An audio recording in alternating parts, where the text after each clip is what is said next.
this video, I'm going to discuss how to narrow your topic within your research.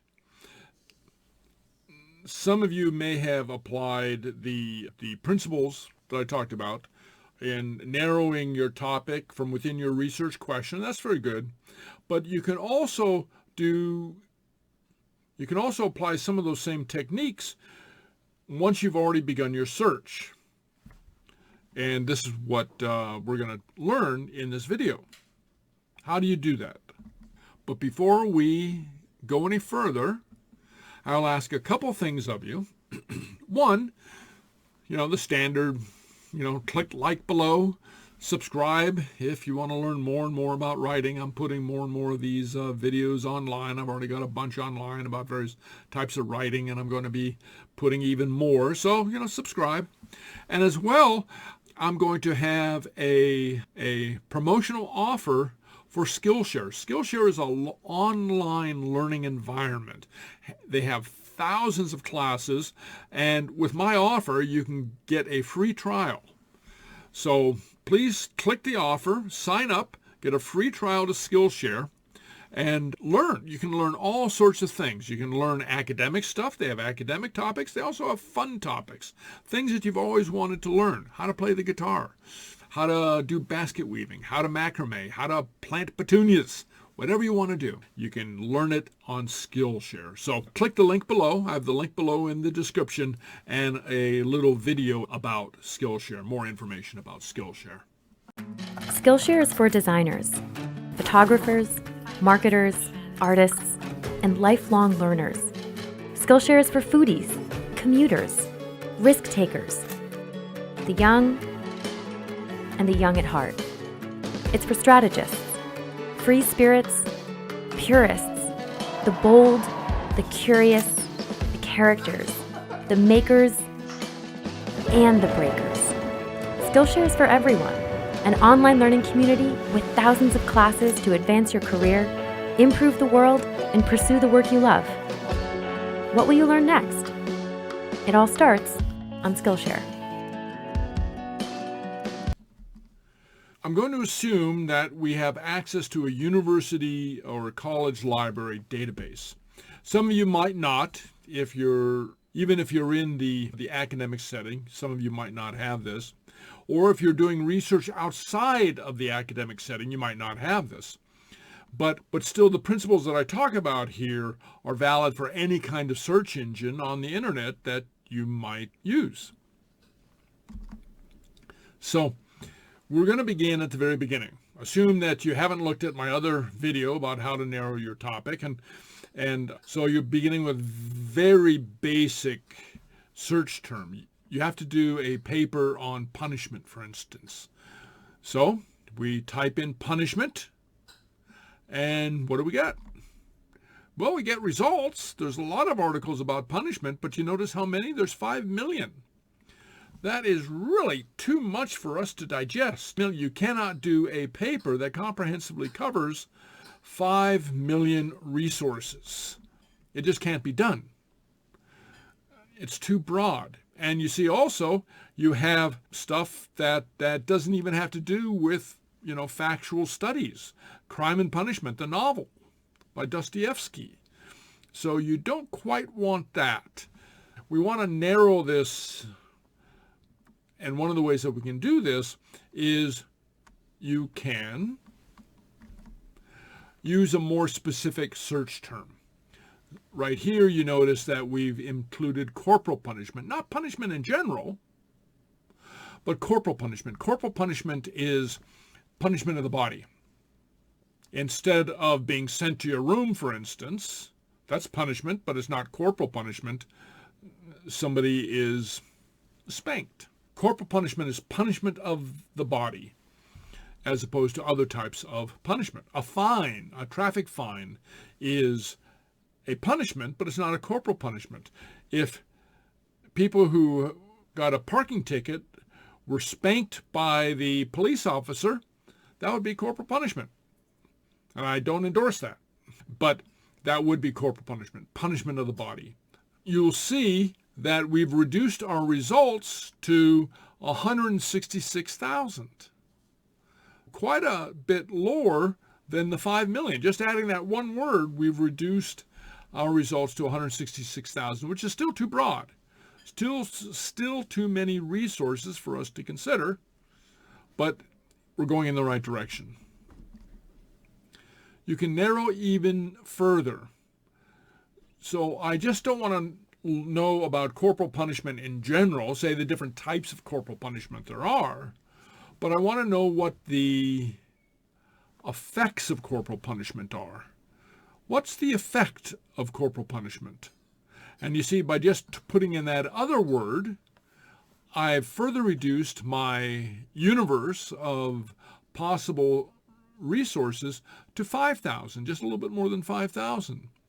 Just by narrowing it even further, putting in more qualifiers, I further reduced my field of articles and sources that I need to consider. I can also reduce by population. I can narrow by population. Here you see corporal punishment effects on children. I don't want to know about what the effects of corporal punishment on adults is, or on dogs or cats or horses or anything else, but on children.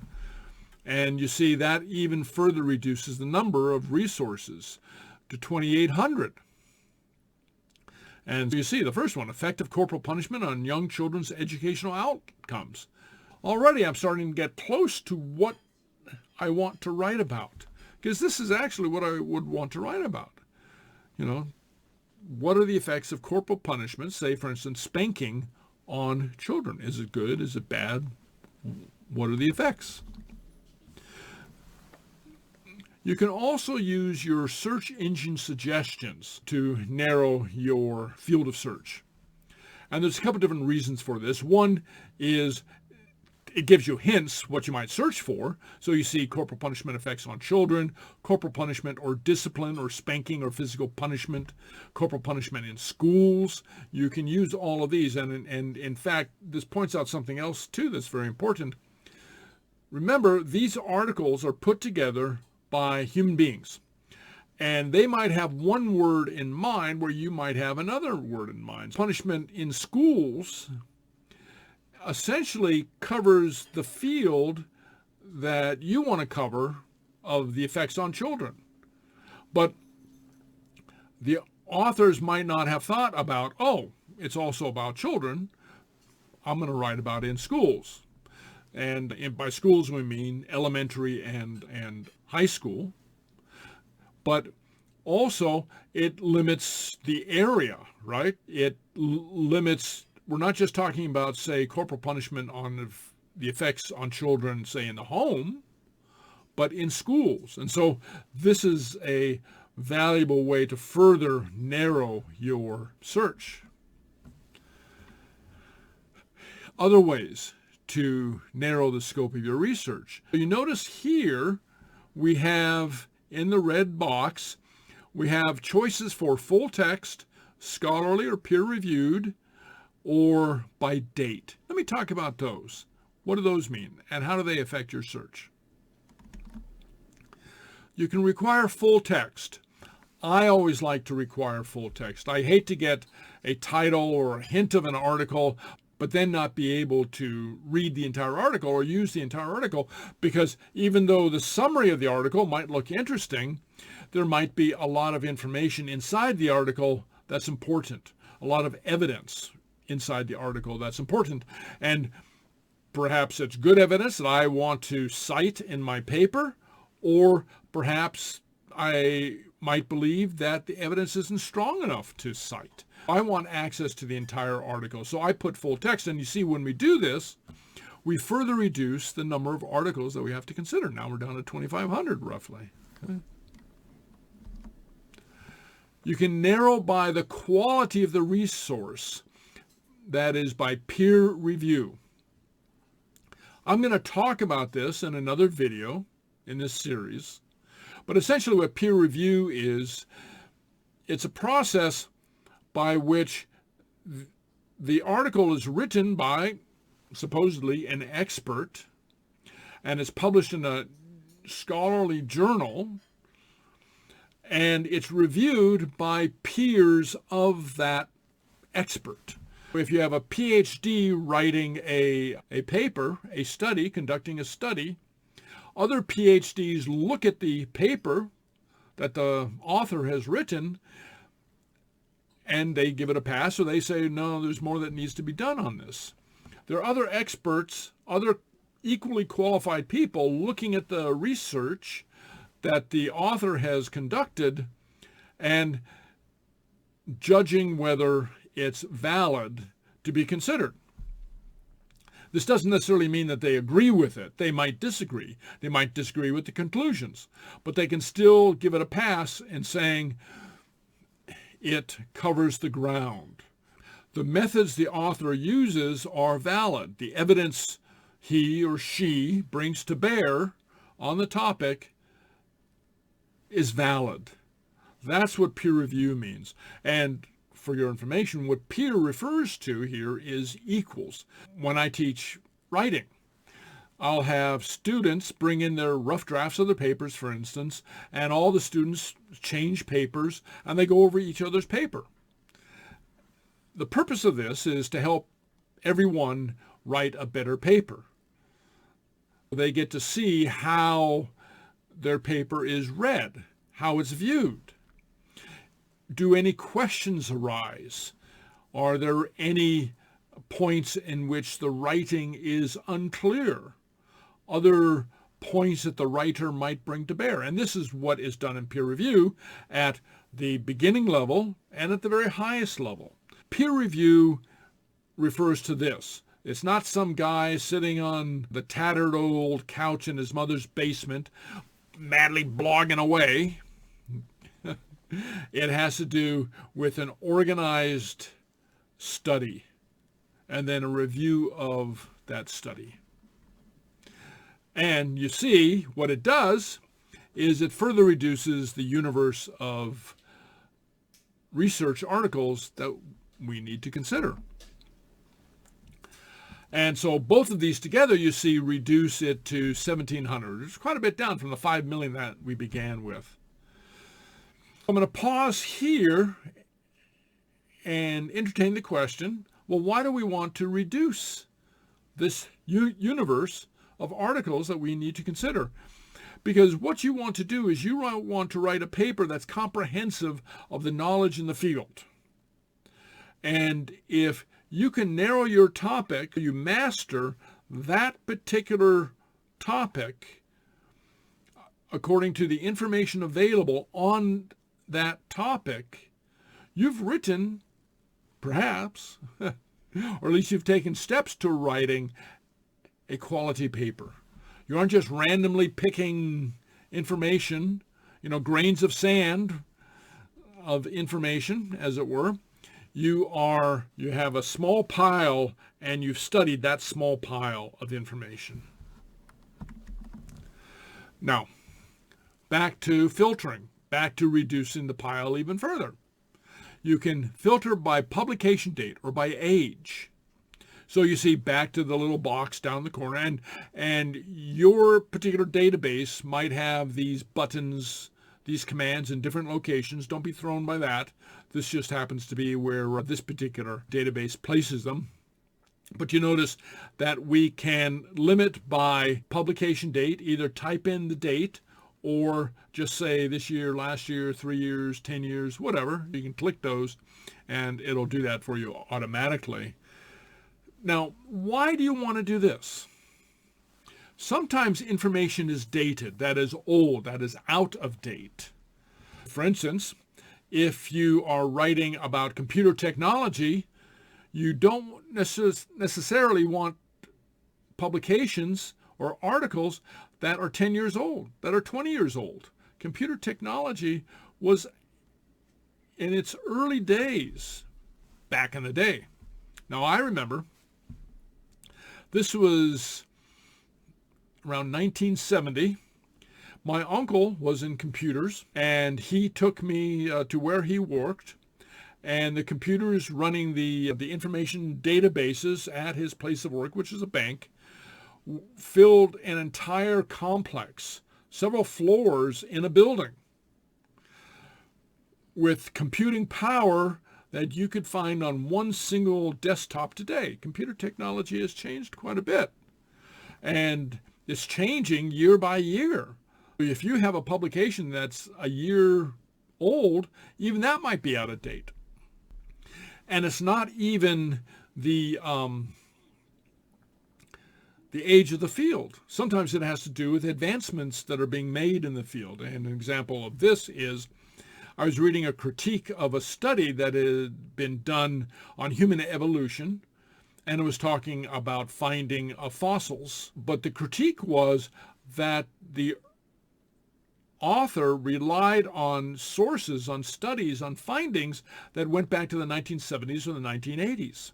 Now, you might think, oh, if we're talking about ancient human and the evolution of humans that go back hundreds of thousands of years, millions of years, it wouldn't matter that you resourced articles that go back to the 1970s, 1980s.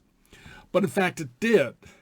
Because in this particular case, a lot of new information has come to light. Even though the fossils are ancient, the information is new, and we have new archaeological findings for those fossils or for other fossils that has changed the way that archaeologists, paleontologists think about the topic. You have to consider the field as well. If you're writing a historical piece, you might be able to go back 100 years to resource the original letters of a historical person. It might be possible or it might not. You have to be the judge. But whatever you decide, you can limit the publication date by age. Because very often, also, one other thing, I guess, is that the more recent articles will contain the information in older research. So that older information will be incorporated in the newer articles. And then what do we get? We reduce by 10 years. You see, we're down to 903 articles.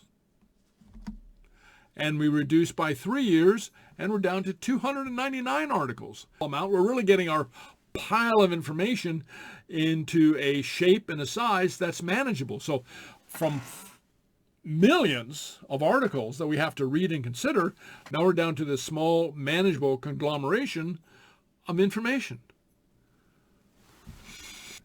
You can also do an advanced search, what's called an advanced search. And one of the things that this allows us to do, and I'll show you, is we can narrow by location of study. We want the corporal punishment effects on children. And as we saw earlier, you can further delimit that into schools, but also you can limit by location. You don't want in other societies, for instance, in other nations, because different cultures might have different psychologies, how they approach, how they respond to corporal punishment. And so we're looking at the United States or America or the U.S. And if you're watching this from another country, another nation, another culture, you might want to limit by your own culture if that's what you're interested in. But this is one way you can narrow by location or area of study. And of course, you can even get more narrow. You can limit by state or province or city, county, whatever it is that you want to use as a further way to delimit your study. And result of delimiting by location, just as an example, see, now we're down to 136 articles right here. Now we're into something that's truly manageable. And here you can scan the articles and pull out the ones that look most interesting to you. And the number of articles that you use in your paper can be determined by your level, by the requirements of, the instructions, by either your boss or your instructor. But now we are into an area that we can start to comprehensively understand what is known about this topic. And that's the important thing. Comprehensively understanding what is known about the topic and then relaying that information to your reader. You still might have to do some filtering. Right here, you see an example, parental harsh discipline and preschoolers' inhibitory control in China.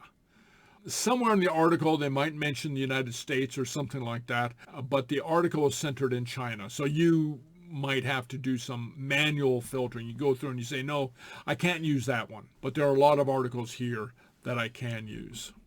As I said, you can do some of this narrowing from the very beginning. In fact, you might even be able to do all of the narrowing from the very beginning. Once you get the hang of it, you don't have to go through the individual steps that I just did.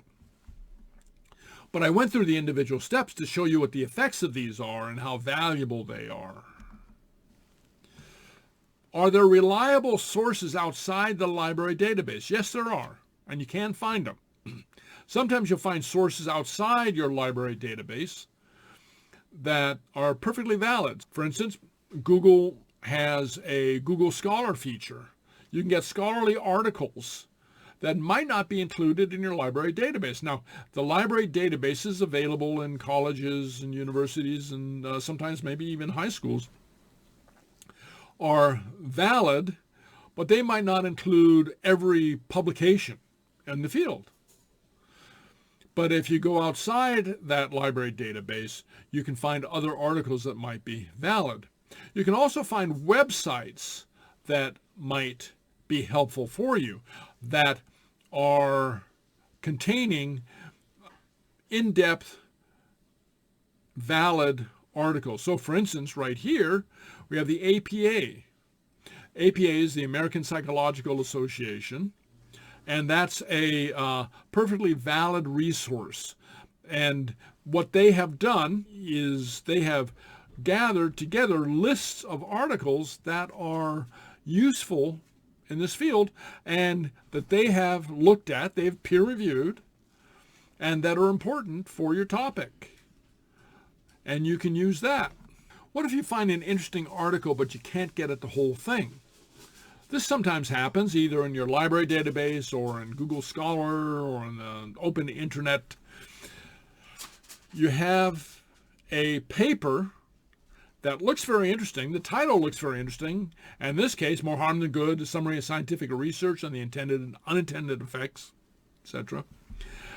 But it doesn't have the entire article. And remember what I said, at least for me, I prefer the entire text because you might not be able to depend on just the summary of the article. What if you find an interesting article but you can't get at the whole thing? Well, you can do a search for it by going back to your university library. You can do a search for it, and here we're doing a search by the title of the article. You might put in the author of the article. We do a search by the title of the article in this case. I would say that even Wikipedia can sometimes prove useful, and there's many reasons you don't want to use Wikipedia, but in this case could prove useful in that it gives you references. So while the information in Wikipedia might not be reliable, sometimes the references are. And here we see that same article that looked very interesting. More Harm Than Good, a summary of scientific research. This is published in Law and Contemporary Problems, Duke University. It looks like it's valid. It looks like something that we could consider. Whichever way you come at the title of the article, you do a search for it, and there it is in our library database. Somehow we missed it when we did the search before. And again, this is just an example, but here we have the article, and lo and behold, full text. So we found the article this other way. There's a number of different ways that you can get at the resources that you want to use for your paper. Now, one thing you don't want to do is you don't want to go to your instructor and say, Professor, I can't find anything on corporal punishment, or in this case, punishment. And so what I would do, sometimes I'm kind of a wise guy, I take the student, and figuratively, and type in punishment into the database and come up with 5 million articles. And I say, have you read every one of those? Have you read each and every one of those articles and determined that none of them are valid for your purposes? Oh, no, I haven't. Okay, well then go read them. Or watch this video, learn how to limit your search so you can get a manageable pile of information. So summary, how to narrow your search. You start with the broadest topic, and again, you don't have to do these steps one by one. You might go to the most narrow field, but in essence, you start with the broadest topic, and then you narrow it even further. Then you could narrow it by population and by location. Of course, you should select for peer-reviewed. And I think, unless you have reasons not to, look for full text articles so you can fully evaluate the information that you're reading. And time, by the time of the study, by the time of the publication.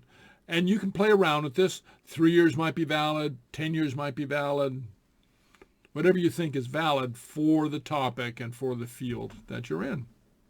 Once you do this, you're ready. You're ready to begin compiling your data and then writing up your research. And we'll deal with how to do that in a following video. Thank you very much.